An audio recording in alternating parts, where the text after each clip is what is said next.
Bienvenidos nuevamente.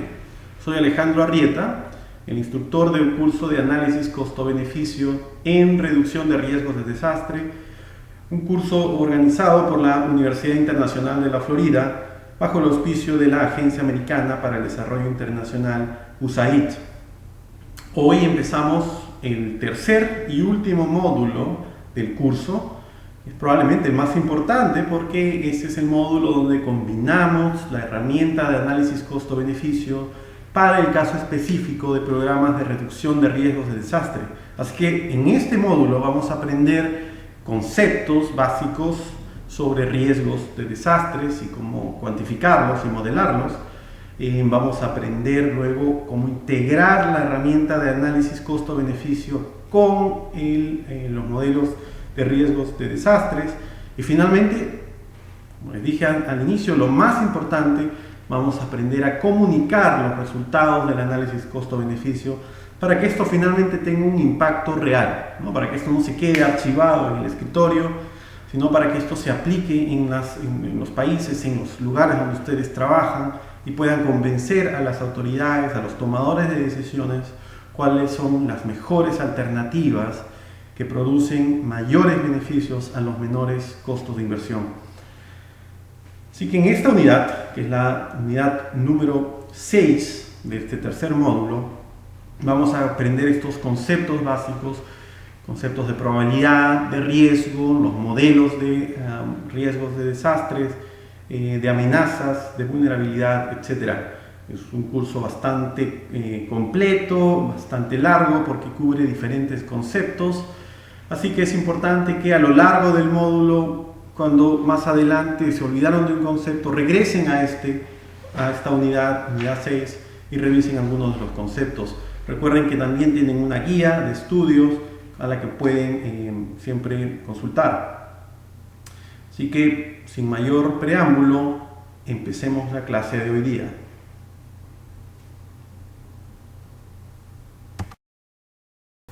A lo largo de esta unidad vamos a revisar diferentes conceptos y herramientas. Empezaremos con los sistemas de información geográfica y luego cubriremos modelos de predicción como el modelo hidrológico, modelos determinísticos y probabilísticos. Veremos cómo los datos de teledetección pueden ser usados para estos modelos, así como eventos análogos. Finalmente, revisaremos los análisis de decisión y cómo estos pueden ser incorporados en herramientas como el HASUS, el CAPRA o inversión en resiliencia, que nos permitirán predecir la magnitud de los daños, de los potenciales daños, y establecer análisis costo-beneficios en el caso de reducción de riesgos de desastres. Los objetivos para esta lección son describir el uso de los modelos y las bases de información necesarias para los diferentes modelos hidrológicos y geográficos que nos ayuden a determinar los daños potenciales frente a peligros que pueden ocurrir en diferentes zonas geográficas, y el objetivo es asignar un valor económico a estos daños, que es una pieza importante para el análisis costo-beneficio. Queremos también establecer las diferencias entre los diferentes modelos determinísticos y probabilísticos y cuándo usar cada modelo. Vamos a también discutir la relevancia de la opinión de expertos, en cuándo puede ser usada y ponerle un peso a este tipo de opinión en términos de análisis de vulnerabilidad y opciones de riesgo de desastre. Queremos también entender los datos de teledetección y cómo se evalúan para medir impactos. El objetivo final es comparar diferentes metodologías para la medición de vulnerabilidades, riesgos y pérdidas económicas. En particular, vamos a revisar los modelos de HAZAR, Multi-Hazard Model, HASUS, el modelo CAPRA, Central American Probabilistic Risk Assessment, y modelos de inversión en resiliencia. Vamos a usar ejemplos de cómo estos métodos pueden ser usados para reducción de riesgo de desastres y para incorporarlos en el análisis costo-beneficio. Entonces este módulo se enfoca en la aplicación específica de los principios de análisis costo-beneficios para la reducción de riesgos de desastres. Y vamos a empezar revisando los sistemas de información geográfica y cómo esto nos permitirá desarrollar métodos para el análisis costo-beneficio. En forma resumida, el sistema de información geográfica es una tecnología que nos permite representar una amplia base de datos con diferentes características, tanto físicas como sociales, en un determinado espacio geográfico. Es decir, a través del uso de mapas podemos visualizar y también analizar datos espaciales en forma interactiva. El sistema de información geográfica es un sistema de técnicas que incorpora información geográfica en forma digital. Almacena una gran variedad de datos económicos, sociales, geográficos y en forma automatizada cruza la información geográfica con los diferentes tipos de datos de manera que podamos identificar patrones, correlaciones y asociaciones siempre en el contexto de mapas e imágenes. ¿Por qué es importante el sistema de información geográfica? Es importante porque permite describir en un espacio geográfico diferentes capas de análisis, y por capas nos referimos a diferentes tipos de datos. Por ejemplo, podemos ver en un mapa de una determinada ciudad la densidad poblacional y asociarla con potenciales desastres en la región. Por ejemplo, zonas de inundaciones en esta determinada ciudad. Son dos capas, la densidad poblacional y las probabilidades de inundaciones en la zona geográfica de análisis. Podemos añadir una tercera capa que puede estar relacionada a nivel socioeconómico, por ejemplo, y ver qué áreas más vulnerables son las que podrían ser más afectadas por inundaciones. Entonces uno puede añadir diferentes tipos de capas y usando estos mapas determinar y brindar herramientas que le pueden servir a las comunidades y a los países a tomar mejores decisiones frente a desastres. La figura 6.1 es un buen ejemplo del tipo de análisis que se pueden hacer con sistemas de información geográfica. Y aquí tenemos 4 capas en una determinada zona o ciudad. Por ejemplo, tenemos las parcelas y información respecto a parcelas por cada zona en esta ciudad.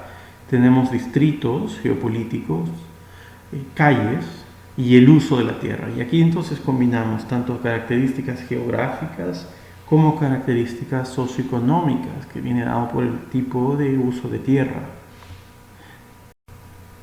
Desde una perspectiva del análisis costo-beneficio, los sistemas de información geográfica proporcionan una enorme cantidad de datos que nos puede brindar información sobre el valor de los activos que están expuestos frente a un desastre natural. Entonces proporciona datos de áreas de mayor riesgo para la vida humana o para riesgo financiero. Y obviamente podemos incorporar capas que nos brinden información sobre la vulnerabilidad ambiental.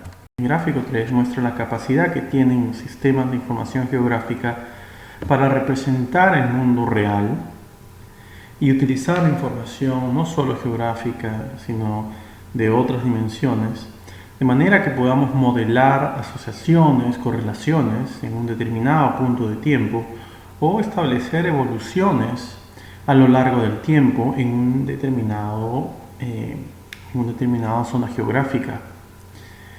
Y esto con el objetivo de tomar decisiones, ya sea basada en la información que tenemos o basada en escenarios que creamos o simulaciones sobre lo que puede ocurrir en esa zona geográfica frente a un desastre natural, por ejemplo. Es decir, las diferentes capas que se añaden al sistema de información geográfica pueden combinarse para evaluar la vulnerabilidad de una zona geográfica en términos de, por ejemplo, el efecto de huracanes, o el nivel de las precipitaciones. Podemos identificar áreas bajas que son vulnerables a marejadas o vulnerables a inundaciones. Se pueden identificar áreas de suelos que son inestables y que pueden estar sujetos a precipitación excesiva. Podemos cruzar esta información con mapas de la población que nos permitan ubicar concentraciones demográficas que son más vulnerables. O podemos también cruzar esta información con capas sobre activos físicos, sobre edificios o construcciones, donde hay alto valor, por ejemplo, zonas donde hayan hospitales o escuelas o entidades financieras que puedan generar grandes pérdidas económicas, además de vidas humanas.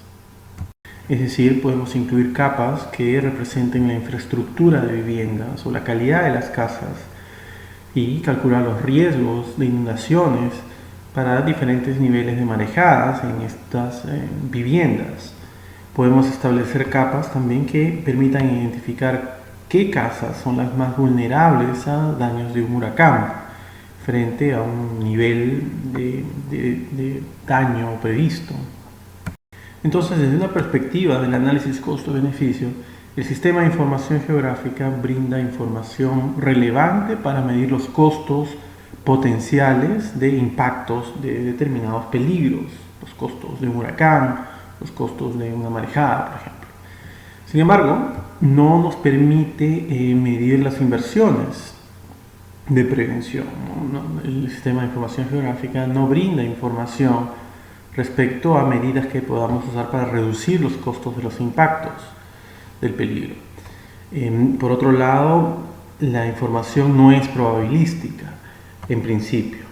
Es decir, se representa lo real, lo que se ha observado, lo pasado. Y en ese sentido, la información es determinística. Por ejemplo, en esta figura 4 vemos un área geográfica y luego capas de inundaciones que se han observado en periodos anteriores, en información histórica. Estas son cuotas de inundación por marejada, son las zonas rojas que indican cuáles son las zonas que están más expuestas o han sido, que han sufrido inundaciones en el pasado. Entonces, las limitaciones de los sistemas de información geográfica no están limitados solo al tipo de análisis que se puede llevar con ellos, sino también a la cantidad de información y la complejidad de la información que se necesita para ser integrada en estos modelos basados en sistemas de información geográfica. Es decir, las capas que uno incluye en el análisis requieren muchísima información.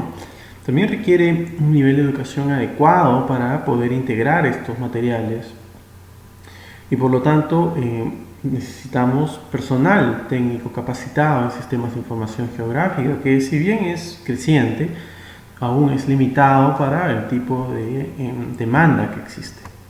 Una segunda limitación es el esfuerzo requerido en términos de planeamiento y documentación para este tipo de análisis. Una tercera limitación es el tipo de información que se encuentra disponible. Los sistemas de información geográfica requieren gran cantidad de datos y tipos de datos, sobre todo geográficos. Transformar esos datos y usarlos toma tiempo y requiere, como dijimos, mucho personal capacitado. Almacenar esta gran cantidad de datos también es un desafío. Finalmente, la cuarta limitación es que el sistema de información geográfica no es suficiente, no reemplaza el conocimiento experto y usualmente debe ser acompañado o complementado con otros tipos de análisis, incluido el conocimiento de personas que residen en estas áreas geográficas, que obviamente tienen información adicional, muchas veces cualitativa, que no puede ser incorporado en los análisis basados en sistemas de información geográfica.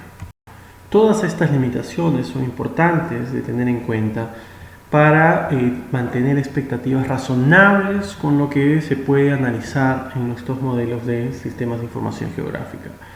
No solo se requieren grandes cantidades de datos y personal capacitado, sino que la información y el análisis que se obtiene no es exhaustivo.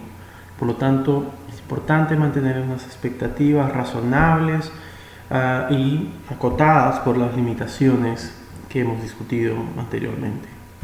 Un campo de estudio que resulta relevante para el análisis de riesgos de desastres es la hidrología, y en particular los modelos hidrológicos, que han sido muy desarrollados y es una área muy activa que básicamente modela o permite modelar riesgos de desastres.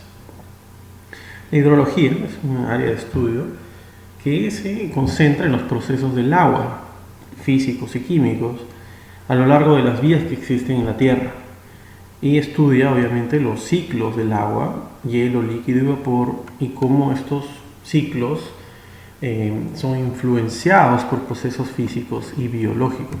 Es también el estudio del balance hídrico global, pero representado en funciones matemáticas, en términos matemáticos, basados en leyes físicas.